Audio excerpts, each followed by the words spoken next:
What would you do if your heart had been locked away for so long that you'd forgotten what it felt like to let someone in? What would you do if silence was your only companion, and trust was a word that tasted like ash on your tongue? For years, that was my existence. A quiet, unchanging rhythm where days blurred into nights, and the world outside felt like a distant echo. But life has a way of surprising you, of sending a gentle breeze to stir the stagnant air, only to whisk it away just as you begin to breathe freely again. This is my story, one of isolation, tentative connection, and the bittersweet ache of loss. It's a tale that reminds us how fragile openness can be, and how even the briefest light can illuminate the darkest corners of our souls. My name is Emily. I am 25 years old, and for as long as I can remember, I've lived in the coastal village of Staithes, nestled along the rugged cliffs of North Yorkshire in England. It's a place where the sea crashes against the rocks with relentless fury, where fishing boats bob in the harbour like weary sentinels, and where the wind carries the salty tang of the ocean mixed with the faint scent of coal fires from the old cottages. Our home was a modest stone house on a cobbled lane overlooking the bay, inherited from my grandparents. My father, Arthur, ran a small boat repair workshop down by the docks. He was a man of few words, his hands calloused from years of mending hulls and rigging sails, his face weathered by the salt spray and the weight of unspoken sorrows. We weren't poor, but we weren't comfortable either. Life was a steady grind, predictable as the tides. If you're enjoying this tale so far, and if stories of quiet hearts finding their voice resonate with you, please take a moment to subscribe to my channel. Hit that notification bell so you don't miss future stories. Share this video with someone who might need a reminder that change is possible, and drop a comment below.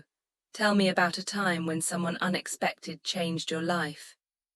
Your support means the world to me. It keeps me inspired to weave these narratives and share them with you. Now let's dive deeper into my world. Growing up in Staithes, I was always the quiet one. The village was small, with barely 800 souls, most of whom made their living from the sea or the occasional tourist trade. Children played in the narrow streets, their laughter echoing off the cliffs, but I was never part of that joy. My mother had passed away when I was just 5, taken by a sudden illness that the local doctor couldn't diagnose in time. I had vague memories of her, soft hands braiding my hair, a lullaby sung in a voice like warm honey, but they were fragments, faded like old photographs. Father never spoke of her after the funeral. "She's gone," he'd say if I ever mustered the courage to ask, his eyes distant, as if looking at a horizon I couldn't see. Over time, I stopped asking. The pain in his voice was a wall I couldn't breach, and so I built my own walls around it. Our days followed a rigid pattern. Father rose before dawn, his boots thudding on the wooden floors as he prepared for the workshop. I'd wake to the smell of strong tea and porridge simmering on the stove. By 7, we'd be at the docks, where the air was thick with the cries of gulls and the creak of boats straining against their moorings. The workshop was a cluttered shed filled with tools, ropes, paint cans, and the skeletal frames of vessels in various states of repair. Father handled the heavy work, patching leaks, replacing keels, while I assisted with the smaller tasks, sanding wood, organizing supplies, or running errands to the hardware store in the village centre. Customers were mostly locals, fishermen with weathered faces and calloused hands, complaining about the latest storm damage or the rising cost of materials. I'd nod politely, take their orders, and retreat to my corner where I could work in peace. School was much the same. The village primary was a single-room building with a stern teacher who drilled us in reading, arithmetic, and the history of Yorkshire's coast. I was good at my studies, top of the class in spelling and math, but I had no friends. The other children formed cliques, whispering secrets during recess or playing tag on the playground. I sat alone under the old oak tree, watching them with a mixture of envy and indifference. Trust didn't come easy. I'd seen how quickly people could disappear. My mother, gone in a night, a neighbor's son lost at sea during a storm. Father reinforced it. Rely on yourself, Emily. People come and go like the tides. So I did. I built a fortress around my heart, brick by brick, until silence became my shield. As I grew older, the pattern solidified. At 16, I left school to help full-time at the workshop. Father needed the extra hands, and I had no grand ambitions beyond the horizon I could see from our window. The village gossiped, of course, poor Emily, so quiet, so alone, but their pity bounced off my walls. I found solace in small rituals, early morning walks along the beach, where I'd collect smooth pebbles and see glass, arranging them on my windowsill like treasures from another world. Reading tattered novels from the village library, losing myself in tales of faraway lands and heroic quests, or sitting by the fire in the evenings, knitting scarves and hats that I rarely wore but gave to the church charity drive. Life was simple, predictable, safe. I convinced myself that was enough. Deep down in the quiet hours when the wind howled through the cliffs and the sea roared its eternal song, I felt the emptiness. A hollow ache that no amount of routine could fill. I wondered if this was all there was, if my heart would remain closed forever, a locked chest gathering dust in the attic of my soul. Father noticed in his way. "You're too young to be so old," he'd say sometimes, his voice gruff but laced with concern. I'd shrug it off. "I'm fine," I'd reply, the lie as familiar as my own reflection. Then one crisp autumn morning, the first crack appeared in my fortress. It was October, the leaves turning gold and red on the hillsides, the air sharp with the promise of winter. The workshop was busy that day. A storm the previous week had damaged several boats, and fishermen lined up with urgent repairs. I was scrubbing salt residue from a set of oars when the door creaked open. In walked a man I'd never seen before. He was in his mid-30s, tall and lean, with unruly brown hair peeking from under a wool cap, a neatly trimmed beard, and eyes the color of the stormy sea, grey-blue and piercing. He wore a faded fisherman's jacket, jeans and boots caked with mud, carrying a toolbox that looked as worn as he did. "Morning," he said, his voice warm and accented, Scottish perhaps, with a lilt that rolled like waves. "Heard you folks are the best for boat fixes. Got a leak in my skiff, mind taking a look?" Father grunted approval from his workbench, and I nodded, leading him to the dock where his small boat bobbed in the water. As he explained the problem, a crack in the hull from hitting rocks, I couldn't help but notice how he spoke, not rushed, not demanding, but with a quiet confidence that filled the space without overwhelming it. His name was Finn, he said, recently moved to Staithes from the Scottish Highlands to take over his uncle's fishing route. "Fresh start," he added with a wry smile.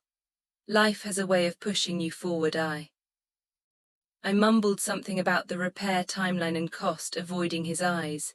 He thanked me, paid the deposit, and left with a tip of his cap.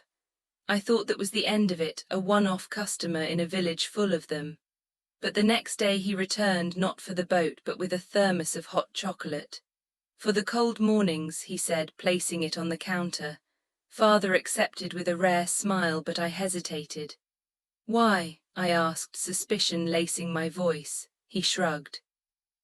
"Kindness doesn't need a reason, but if you insist, call it thanks in advance for a job well done." From there, Finn became a fixture. He'd stop by daily, sometimes with tools to lend, other times with stories from his Highland days, tales of misty lochs, ancient castles, and fishing adventures that made the sea sound like a living, breathing entity. He didn't push for conversation. He'd work alongside Father on repairs, his hands skilled and steady, or sit on a stool whittling wood while I organized supplies. His presence was unobtrusive, like a gentle tide lapping at the shore, slowly eroding my defenses without force. At first I resisted. "We don't need help," I'd say when he offered to sand a hull. But Father, who rarely warmed to strangers, took to him. "Boy knows his way around a boat," he'd mutter approvingly, And Finn, he never seemed offended by my curtness. He'd smile that easy, disarming grin and say, "No worries, Emily, I'm here if you change your mind." How he knew my name I didn't ask. Village gossip travelled faster than the wind. Weeks turned into months. Winter descended, blanketing staiths in frost and fog. The workshop slowed, but Finn's visits didn't. He'd bring fresh-baked bread from the village bakery or a bundle of firewood for our hearth. One snowy afternoon, as I struggled with a frozen lock on the shed door, he appeared like a ghost from the mist. "Let me," he said, his breath clouding the air. His gloved hands worked the mechanism free, and as he handed me the key, our fingers brushed. A spark, literal from static but metaphorical too. I pulled away quickly, murmuring thanks. That evening, as father and I sat by the fire, he broke his usual silence. "Finn's a good lad, reminds me of myself before." He trailed off, eyes on the flames. Before mother, I knew. It was the closest he'd come to mentioning her in years. I nodded, the ache in my chest stirring. "He's just a customer," I said. But even then I knew it was a lie. Spring brought change. The sea calmed, boats returned to the water, and Finn's skiff was ready. To celebrate, he invited us for a sail, a short trip along the coast. Father declined, citing age, but urged me to go. "Get some fresh air, girl." I hesitated, trusting someone with the open sea felt like handing over my heart, but curiosity won. The boat was small, the waves gentle. Finn handled the tiller with ease, pointing out seals basking on rocks and hidden coves where smugglers once hid. "Life's like the sea," he said as the wind filled the sails. "Unpredictable but beautiful if you let it carry you." For the first time I opened up. I told him about mother, the silence that followed, the walls I'd built. He listened without judgment, sharing his own losses, a family fractured by his father's drinking, a move to escape the memories. "We all carry scars," he said, "but they don't have to define us." That day on the water I felt a crack in my fortress, a sliver of light piercing the darkness. Our friendship deepened. Finn became a constant, helping at the workshop, joining evening walks along the cliffs, even teaching me to whittle simple figures from driftwood. His laughter filled the empty spaces in our home, his stories brought colour to our grey days. Father smiled more, teasing me about that Scottish lad. And me, I felt alive, my heart awakening from its long slumber. Trust bloomed slowly, like spring flowers pushing through frozen soil. I confided fears, dreams. I wanted to travel, see the highlands he described, break free from the village's grasp. But trust is fragile. One stormy night in June, as thunder rolled over the sea, Finn didn't show for our usual walk. I waited by the harbour, rain soaking my coat, worry gnawing. The next day he came to the workshop, face drawn. "I have to go back," he said. "Family trouble in Scotland, my sister needs me." My world tilted. "How long?" he shrugged. "Not sure, but I'll return." He hugged me first time, his arms strong, his scent of salt and wood lingering. "You've opened my heart, Emily. Don't close yours again." He left the next morning, boat sold, bag packed. The village felt emptier, the sea louder in his absence. Days stretched into weeks, weeks into months. Letters came at first, postcards from Edinburgh, words of missing me, promises to return. Then they slowed, stopped. Father patted my shoulder. "People come and go." But this time it hurt deeper. I retreated, walls rebuilding, but not fully. Finn had changed me. I started talking more to customers, to villagers, made a friend at the library, even asked father about mother, unlocking old photos and stories. The silence lifted, trust scarred but intact. Finn never returned. Rumours said he stayed in Scotland married, but his gift remained, a heart no longer closed. Thank you for joining this journey. If it moved you, subscribe, like, share, comment your thoughts. Your support fuels more stories.